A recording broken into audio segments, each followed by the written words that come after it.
Hello, and welcome back to Beyond the Pain, Heart and Home Healing After Loss.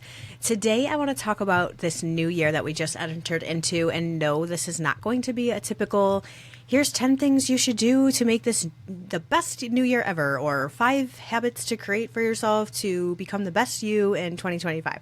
While sometimes those can be helpful, I always wonder if your average social media scroller takes these kinds of lists or motivational suggestions to heart simply because it popped up on their feed. Because my first thought every time I see these is always like, yeah, but you don't know what last year looked like for me. You don't know what I'm trying to accomplish this year. You don't know anything about me, actually. And so although those generic, lists and new year, new me pieces of advice can be helpful to some people, I am a firm believer that one size does not fit all, and that what might work for one person doesn't necessarily work for somebody else. What works for that, millionaire Instagram person who has a hired nanny and a personal chef might not work for you because your life looks literally nothing like that. Or maybe you're just not in the same season of life as that person who's, recommending those 5 or 10 things. Maybe you're coming off a super chaotic year and you need to be prioritizing rest and family over making money this year, or they have other goals. That was me last year, which leads me to my point. You most likely have different specific priorities than a lot of other people that are trying to give you advice right now.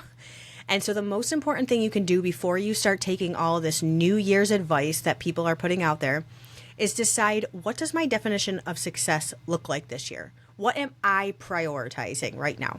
Because if your definition of success doesn't line up with theirs, or your priorities don't line up with theirs, their advice might not and probably won't work for you. Or it might work, but will leave you feeling very unfulfilled by the end of it, because they're not working towards the same things that you want. And with the overload of information out there today, specifically from social media, it's important to know that when you take advice from someone, or when you see their post and say, hey, I'm going to do that too, that their priorities align with yours. Because if they don't, that advice is no good to you. And I know this because I am coming out of literally the hardest year of my life, and your typical advice just was not cutting it, okay? Most people weren't prioritizing what I was. Most people weren't going through what I was, and most people weren't trying to accomplish what I was trying to accomplish and what I am going to try to accomplish this year. So my point in saying all this is, no matter what your priorities are in life, no matter what season you're in, no matter how different our lives are, if you want to grow in any way, shape, or form this year, if you want to find success in whatever you are prioritizing, I believe that this topic we're going to talk about today is applicable to every single person. Anyone can stumble upon this episode, loss or no loss, grief or no grief, and apply it to their life and be better off because of it. So forget all the New Year's advice you've heard, and let's focus on this instead. Now, I must preface by saying I am not a doctor, okay? I am not a psychologist or a therapist in any way. So if you are really, truly struggling with some serious health-related issues, whether it's physical, mental, or emotional, before you implement anything that I'm about to talk about, you should absolutely talk to a doctor, find a coach or a counselor. We have been through lots of trauma and health issues in my home, and we have talked to many doctors, health coaches, counselors, trauma specialists, etc. Okay, this topic can be applied to a lot of areas in your life, yes, but it does not replace wise counsel or even recommendations from doctors, counselors, etc. Okay, so today, here I am on this podcast, which was a dream of mine to start for a couple of years now.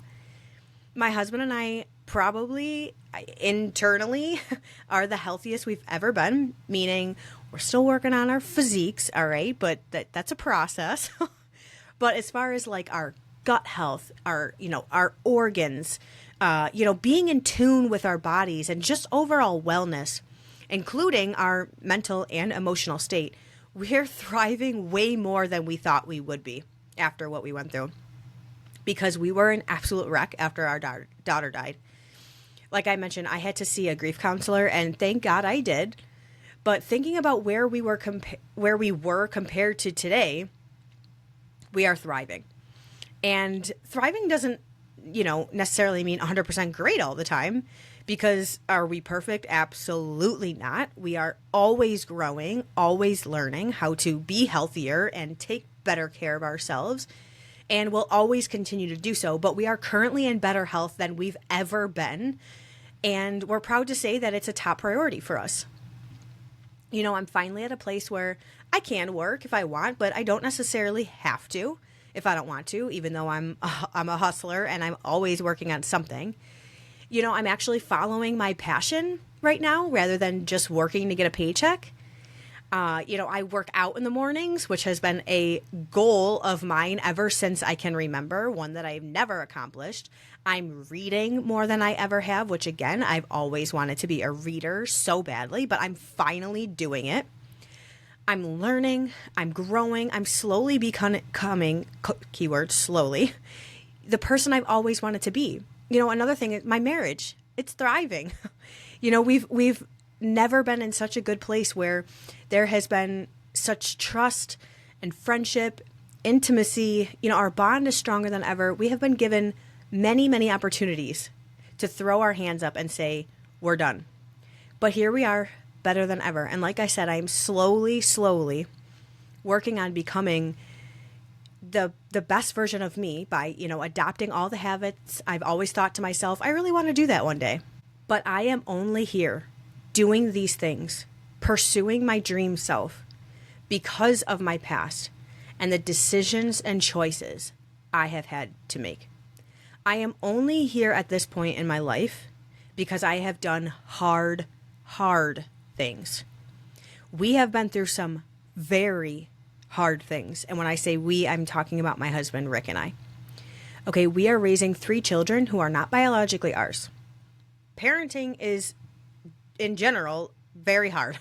Now you throw parenting children who aren't biologically yours, and it's all through the courts, while you're still, willingly opening up your heart to them because you because you want them to feel like they are loved as if they were your own. All without receiving a penny, by the way. Like, we have had to go through many hardships that comes with dealing with the system and raising kids that don't actually belong to you. After a perfect, beautiful, healthy, very longed for, prayed for, super excited about pregnancy, we lost our baby girl. I had to give birth to a dead baby, and my husband had to sit there and watch it all happen. And after we lost her and after we returned back home and had to clean up all the baby stuff and heal from giving birth with no baby in my arms, my husband and I started dealing with a lot of health issues. My body was living. I lived in fight or flight 24/7, which made me sick all the time, for months. And then my husband was in and out of the hospital countless times last year. I literally lost count. I don't even know how many. And one of his visits was 50 days long. And it included a major surgery on his intestines. He was down to 117 pounds. He basically was kissing death.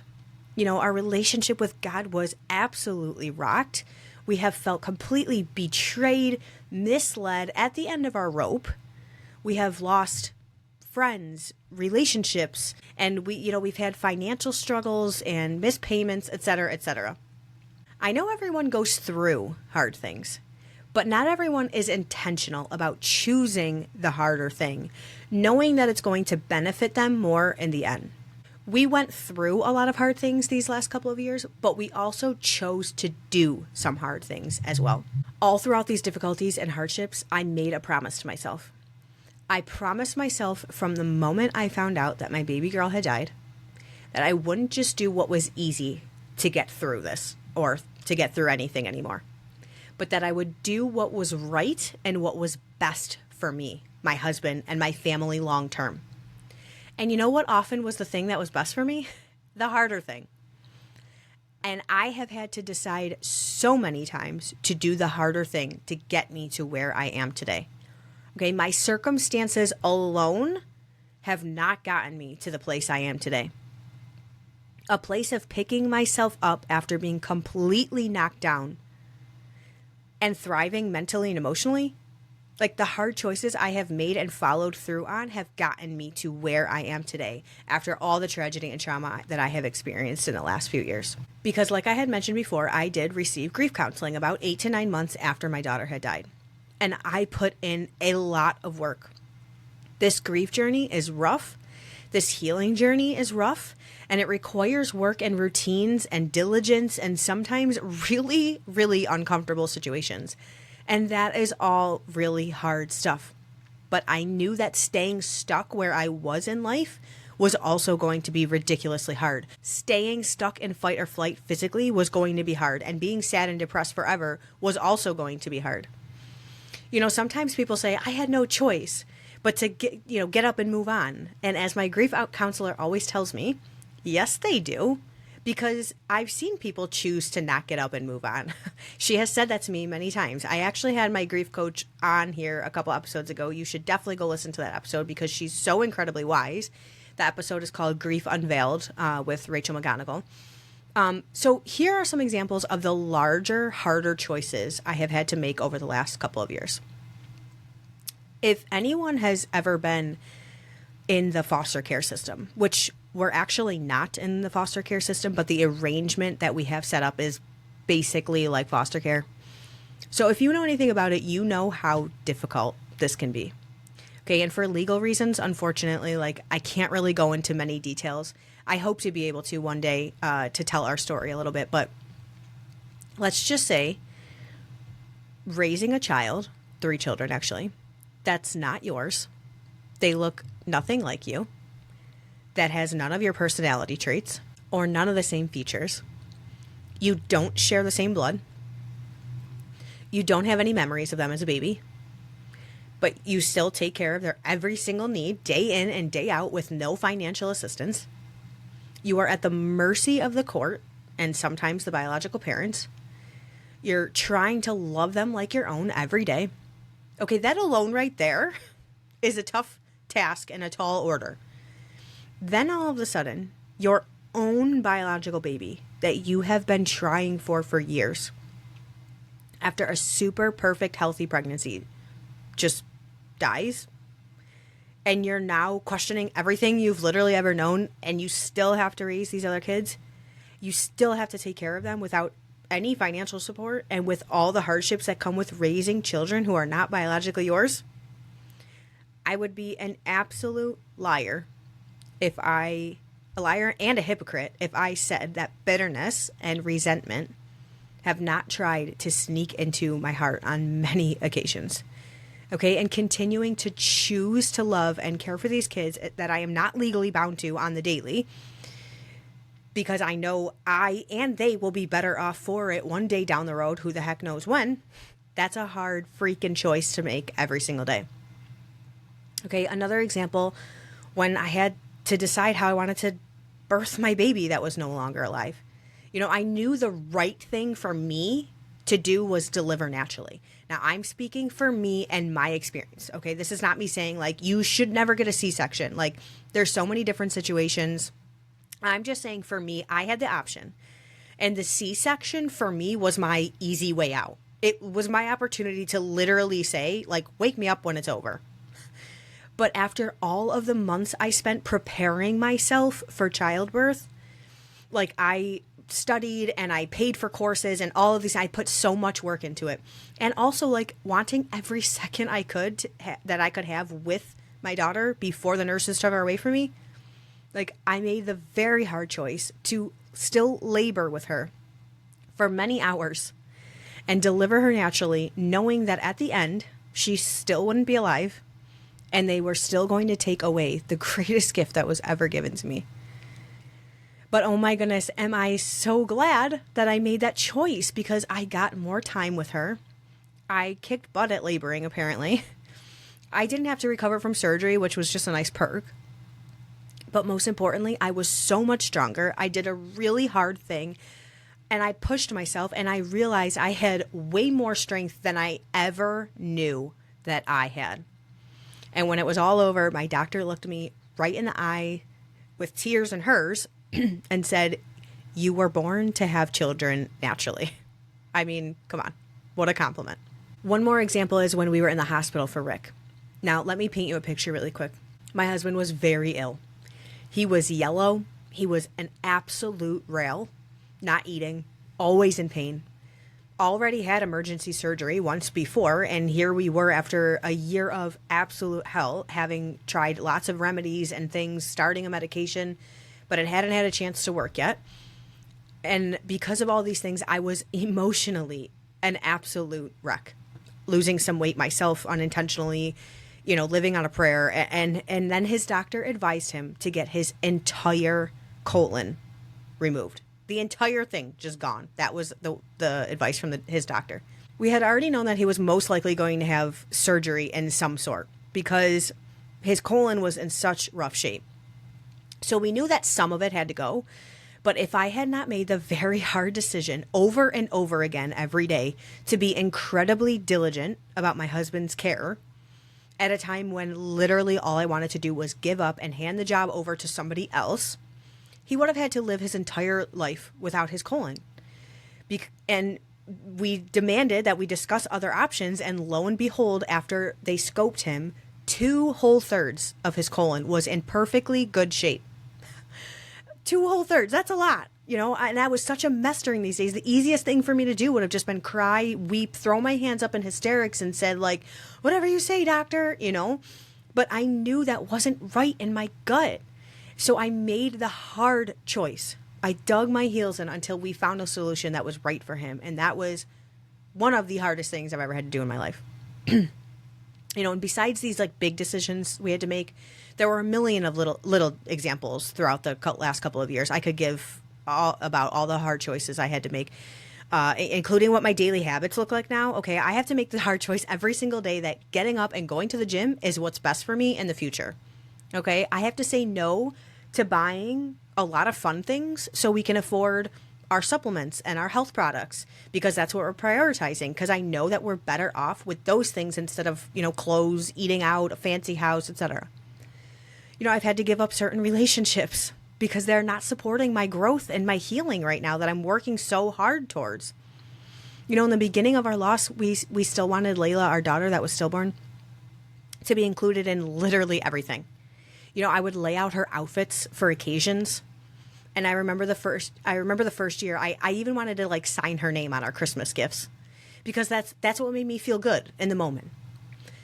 But at the time I knew that I made the hard choice to look down the road and say, okay, if I don't end this soon, it's going to be even harder to end.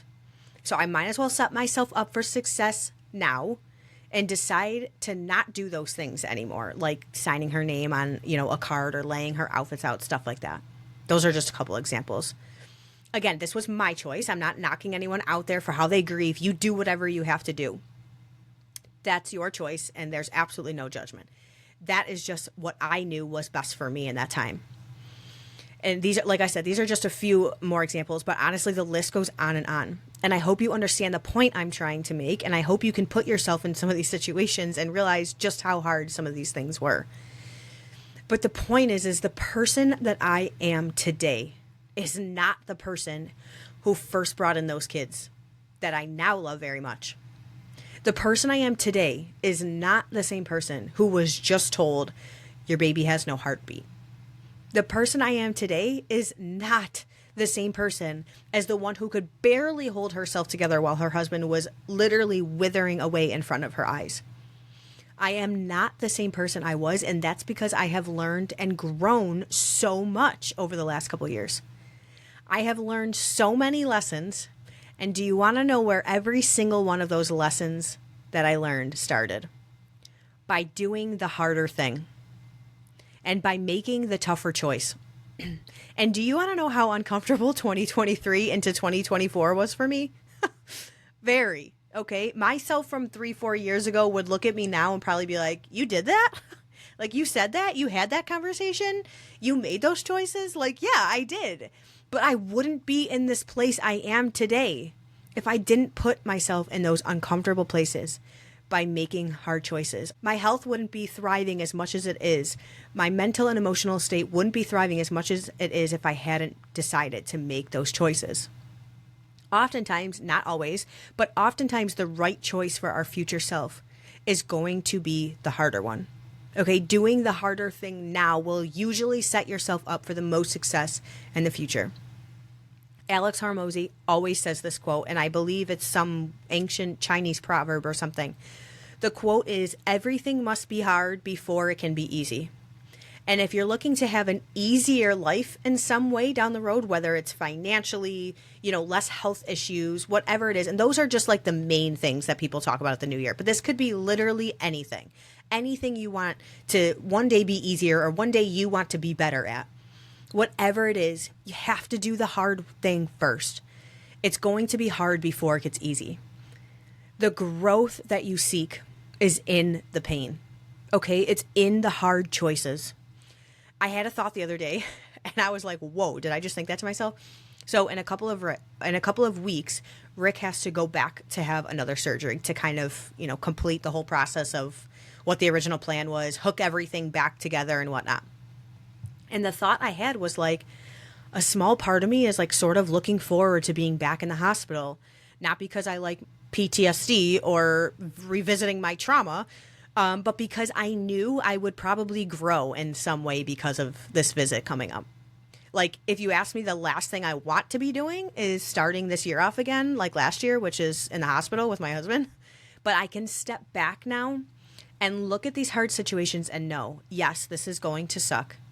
It's not going to be fun, but I'm only going to be better and stronger because of it. And this thought stopped me in my tracks. I was like, oh my gosh, I can't believe I just had a thought like that. Like, I can't believe someone who used to be deathly afraid of those doors, those hospital doors, because of how much has happened in them, can walk in with confidence now, not because everything might go perfectly right, because things have not gone perfectly right in those doors.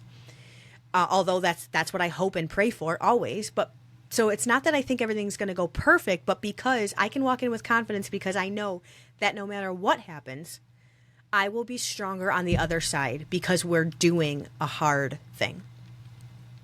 So wrapping up, once you have decided what your definition of success looks like this year, or honestly, I don't even like New Year's resolutions. I'm like, what can I accomplish today or this week? Maybe possibly for the month. I personally operate better on very small goals. I think everybody does, honestly. So once you have decided what success looks like to you, once you have decided what you're going to prioritize next in life, whether it's fitness, being a more present parent, saving money, like I said, those are just like the main examples. But whatever you want to do, forget every other piece of advice you've heard about keeping a New Year's resolution or any other post you saw about how to have a successful year. If you want to start growing and becoming the best version of yourself today, this week, month, year, whatever you're choosing, the only thing you need to learn is how to do the hard thing now so your future self will thank you for it. The harder choice is where the pain is, yes, but it's also where all the growth is. And don't do what I did, which is wait for tragedy to strike in order to start doing this. Don't wait for it to strike. I definitely believe that there are certain things that you have to go through in order to understand them and learn from them. But I don't believe that you have to have a life-altering event to motivate you to grow, learn how to do hard things, and become the best version of yourself. Just decide you'll do the hard thing now and watch yourself start to transform. Thank you so much for listening, guys. I hope you enjoyed this week's episode. A positive review is always appreciated. Be sure to subscribe to my channel so you're alerted when new episodes are released. I can't wait to chat with you again really soon. Signing off for now, your hope dealer, Emmy Smales.